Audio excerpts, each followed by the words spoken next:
Investors sold French debt and equities after the resignation of the Prime Minister, Silvia Ardagna. The 10-year yield rose nearly 6 basis points. Rating agencies have warned that France could be downgraded further if it doesn't get its house in order. Fitch dropped France into the single category. As for French stocks, take a look. CAC 40 finished 1.3% lower. Silvia Ardagna is the head of European Economics Research at Barclays, joins me from London. Thank you for joining us. What is the market's fundamental fear now with France and the French economy? Hello, and thanks for having me.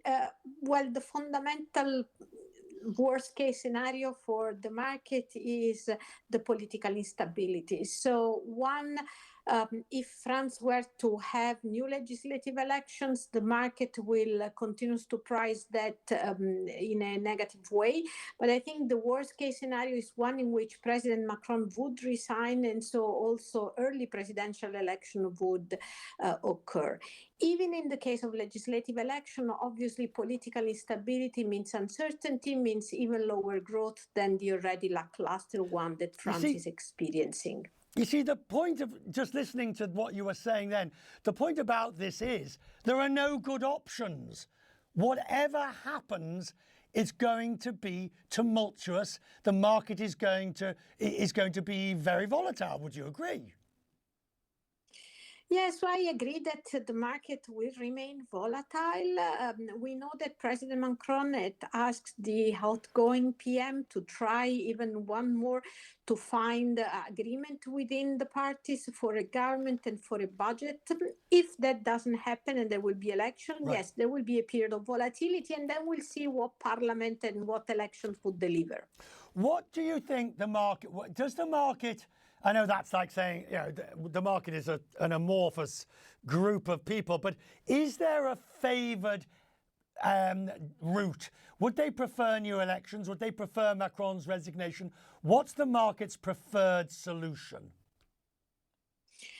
I think for the short term, the market would like to see a government in place that implements even a minimal fiscal consolidation that could be politically viable and basically reduces the deficit to GDP ratio in an environment in which growth will go on. Right.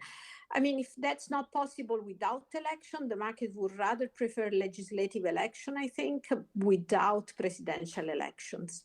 Is there any risk that France, the premiere on French debt goes much higher and essentially investors refuse to fund the bonds? And we're a long way off that. I get that idea. Somebody will always lend you money at a price eventually, but could we get to a situation where that price becomes untenable?